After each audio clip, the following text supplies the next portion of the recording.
Also on Winter Wyvern, say hide this damage or magical damage, silencing Magnus, preventing him to actually cast any early high damage harassing.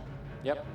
Not only that, it combos extremely well with Clockwork, and if you have some godlike reflex. If you see the Magnus blinking in, you just throw that Ancient Seal on him before he casts his RP. I'm not sure if that's even like humanly possible, but it is technically possible. That's why they call it godlike reflexes. There you go.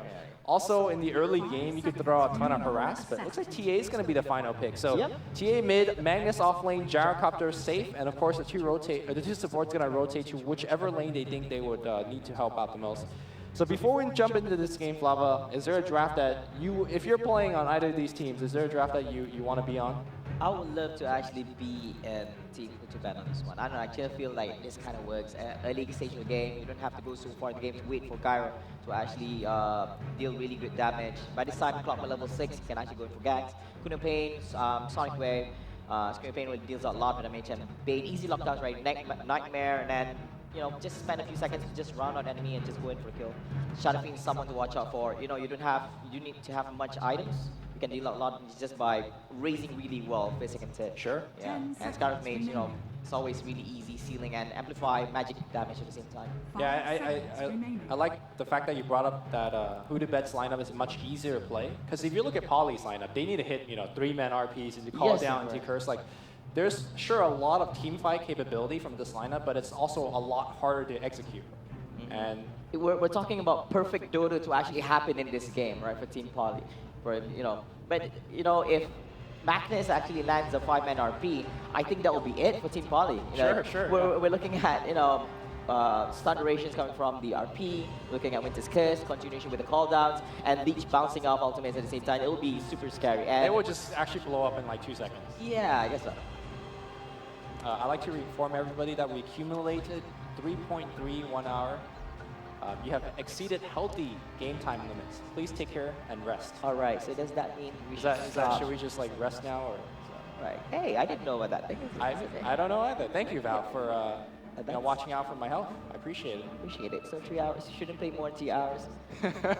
Well, I wonder. Okay, let's keep watching throughout the day. Like, let's see if this is gonna get red. Like, maybe if we're like 5-6 hours. Like, hey man, you should stop playing Dota 2 now. Not good for your health. All right. We've informed your parents that you're currently playing more than 3 hours. Oh, is that why they asked for your parental information, or is that just me? Yeah, I guess it is. All right, looks like we have a fairly aggressive ward being dropped down here on the side of Poly, and looks like it would not get dewarded, at least not for now. Magic Stick being picked up on Magnus, which is not exactly standard. He is expecting to face against Skywrath Mage, who is going to spam him out pretty regularly, so getting that Magic Stick will help him out. Just a little bit. I'm expecting for Magic Wand just a little bit more extra, but it will take some time for him to farm it. He should be fine in lane as long escape mechanism with the skewer as long as he doesn't get shut down by the HT seal. Which, actually the skewer starting up animation is so long that you can't just Ancient Seal when you see him do it. You don't need Godlike Reflex for that. So yeah, I actually do expect this Magnus to have somewhat of a harder time on the bottom safe lane, especially against Queen of Pain. I guess it's just he's not going to try so hard to actually get those goals in. He's just going to farm up the levels. If he feels that, it's a waste of time, it's getting denied every time, let's just go somewhere else and take stacks in front of supports maybe. Yeah, I wonder if there is going to be stacks, because, for example, TA is an excellent hero at taking stacks, but look, already prepared for this. Hey! Heads up play, Good job. I think, yeah, so just in case, he gets a little bit naughty and goes somewhere else, let's just prevent that from actually happening, right? So far, we're looking at leading facing up from both sides. We have Team Poly having TA in the mid lane. Going up is Bane and Shadow Fiend harassing over time. Oh, look at that. Surviving, going up to save. So standard 6.86, two heroes on the mid lane just trading CS, or trading harass. Yeah, or forcing Shadow Fiend to actually use an early healing staff right there. So 100 gold spent real quick right there. Well, yeah, but he's close to his bottle relatively, so if he gets a couple of last hits, he should be fine. Bane, once he gets level 2, he should also be ready to go, but surprised to see him not skill Brain Sap yet. I imagine he will do so after he takes a couple more right clicks to the face. All right, so far, what is he? Is he taking stats, I think? Yeah. No, he's got 2 G branch. He's just holding his skill point. All right, just waiting for the right time. It doesn't. You don't have to actually picked the skill yet. Waiting for the right situation. Yeah, if he gets a Nightmare when, you know, the TA, let's say he's fairly low health, you could triple raise him down with a Shadow Fiend. So Yeah. he's just saving the opportunity. In fact, he actually goes back for Enfeeble. So this is something that we don't see as often anymore because Brain Stab is just so much more cost effective as a harassing spell. But it is going to be very annoying for the TA in losing 30 base damage. Oh, I was expecting, you know, Bay to actually go with Nightmare going up against the DA because it was DPS damage per time. And a little bit, you know, over To cancel out the refractions. Yeah, cancel refractions, and then by the time he makes up, he doesn't get any last hits. Shadow Fiend is going to be really good with last hits in deny, so it's going to be bad news for TA right there. You could completely shut down TA over time. Well, regardless of the skill build, you can see that Shadow Fiend is getting those early key CS. He's got, you know, 6 last hits, 2 denies, so he's looking pretty good with all those souls. And more importantly, the lane that I was somewhat worried about is the Magnus. Like, he's level 1. He's got 1 creep of experience. I don't know how he's going to kind of come back in this lane, especially the fact that he does not have Shockwave. Look at the way that Suffer is playing right now. He is making this Magnus suffering. Like, what do you do? So Radiant Side just screened out the Magnus, preventing him from getting any goals. Let's not even talk about goal, even experience-wise, 20 over 100, not even level 2 by 2 minutes in the game being solo. So yeah, and there's no way, no chance Queen of Pain is gonna let go of any creeps and, you know, let go. Like, there's gonna be denies here, last hits here. Look at that. Look at this is just. I just sad. This is cruel. Yeah. This is like, there just should be a law preventing people from actually doing this with enemies. So far, do we see anything on the top lane? Is there anything of interest? So far, yes, just a Clockwork versus with Gyrocopter. Well, Clockwork is, you know, getting level 4 against even a Lich lane, whereas Magnus is getting level 1, right? That's the big difference in this game. And to me, Clockwork's a hero that comes online much earlier as well. You get that level 6, you're good to go. Whereas if you look at the Magnus, I think he's fine. Well, actually, he takes away the and then they take it back again. Look at that teamwork. I think he would have been fine regardless, but yeah. On the side lane though, it's a pack and punch. So far, 2 in a row. All right, when Magnus hits level 2, can we just get a clap in the crowd? Because I think the guy needs some motivation, yeah? He needs it a lot. I mean, like, finally, I got the second skill. And then the second skill he gets is like, it spams out the wave, so he gets zoned out further. All right, we're gonna just watch these melee creeps die, because, you know, nothing is really happening. But he's in experience range, he's trying to walk into it. He gets it! Guys, level 2! Level 2. All right. Congratulations, Magnus. He still needs 4 more levels to We have never done such a thing before. We've never had a clap for a level 2 before. Right. We're going to have many firsts here at the Malaysia Cyber Game. So far, nothing going on. Everybody being all Asian. 0-0, 4 minutes inside the game. Not much clashes, not much as in comparison to game number 1 and game number 2. Yeah, I mean, I think the action will ramp up once the heroes get a couple of levels. Oh, first blood happening on the bottom lane. Sorry for missing that one, but you can imagine how it happened. Blink, Queen of Pain on the back lane with the help of a concussive shot from the Skywrath Mage. And of course, Magnus being so low level, even the Skewer could not save him. Yeah, I guess so. Ancient Seal. I guess he did manage to skewer if he went back behind the tier 1 tower. So I guess he managed, but then it's still, you know, blinking and everything like that. So level 2 still. But he is under his tower now, so he's going to get some relatively safer experience. And he should be able to get level 3 after this. Meanwhile, if you look at the supports, they're dutifully stacking and making sure that their mid lanes are going to be relatively happy, especially for this Radiant Shadow Fiend.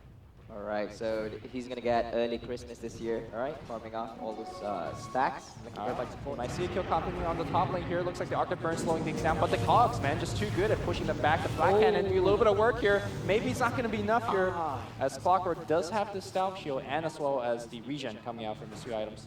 I was actually wondering about Arctic Wind. Does it fly over power cost? But then, you know, it's already been answered. That, no, you get pushed back regardless. Yeah, get pushed back regardless. Alright, so that would be fun. Flying over power cost. Yep, meanwhile, Shadow Fiend clears out the stack, so he is relatively far ahead in terms of CS as well as net worth. Actually, Queen of Pain being much even better because he's got the first blood kill.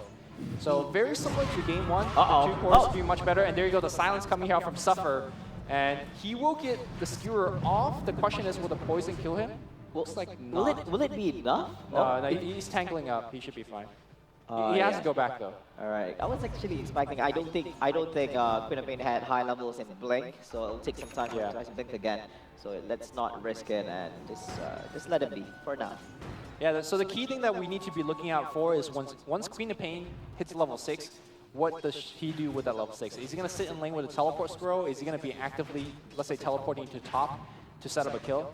I think different players have different personalities when it comes to things like that. Yeah, but sometimes, you know, some people, they just want to stay there, and then, you know what, since mid lane, looks like Hook's going to get set up here after, and he's going to try to fly out the cogs. He's going to heal in the mid-air here, but not going to be enough as, So I guess he's not healing as much as the damage, you know, man. But even with that, you know, Shadow Fiend is just nearby, you know, just in case it's not enough, he can just do a long race and that'll be it. Or, oh, look at that. That means TA has reached level 6.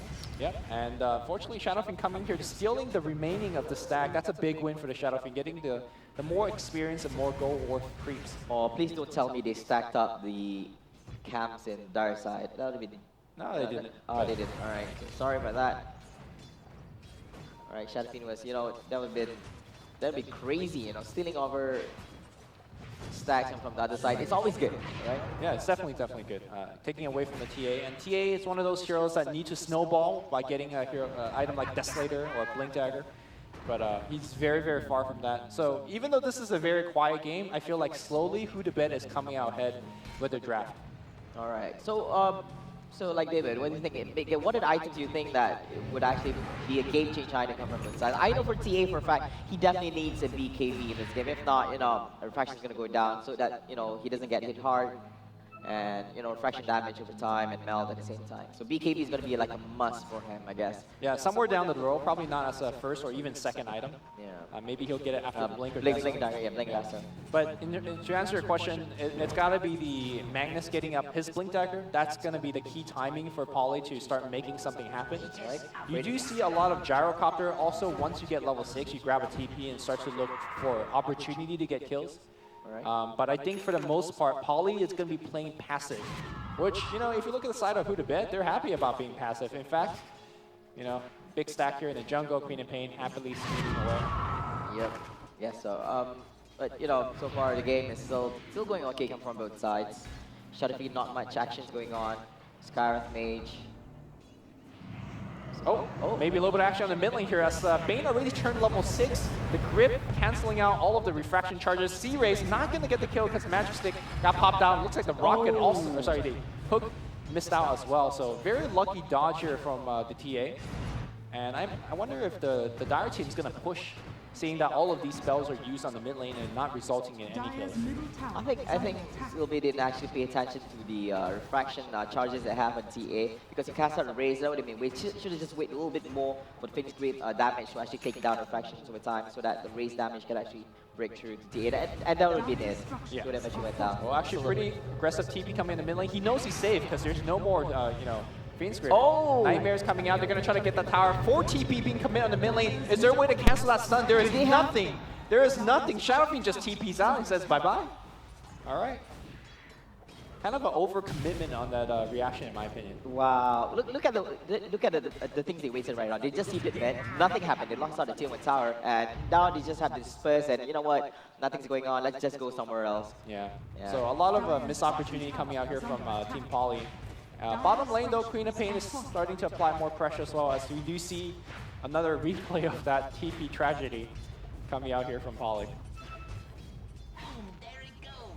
In fact, actually, there is no stun. Top lane here looks like Clockwork is going to hook in. Well, he does fly and get pushed back away. Lich needs to run away as the Razor is going to come in. Concussive Jump, applying the slow. Here comes Queen of Pain. He can easily get the kill if he wants to use his ultimate. It's going to scream away. They're looking for a secondary kill. Winter Wyvern does not have flight anymore, so he can't go over trees. But here comes the call down. It's going to be a 4. Clockwork Cogs trying to bail them out a little bit. They're not losing that much HP, but here comes the TA on the back line, looking for a little bit of side play. He doesn't get the... Oh, they're going to turn it around. TA is going to get that, and looks like there's a Fiend Script on the back line here. Somehow, some way, who2bet turns the gank around despite being hit by a 4-man call down. That was some good play in tight corners here by who2bet. Wow, I guess the big win right there was from Power Cows. He just blocked off the Gyrocopter right there. The call down wasn't enough to actually take him down. That's still 4 men down from Team Poly.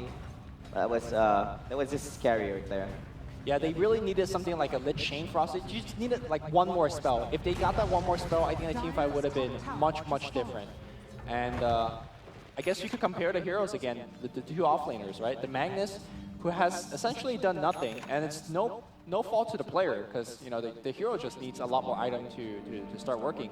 Whereas Clockwork, he's already been in like 2 or 3 team fights. He's helping out his team by getting picks. So He's just relying on the level himself. Item-wise.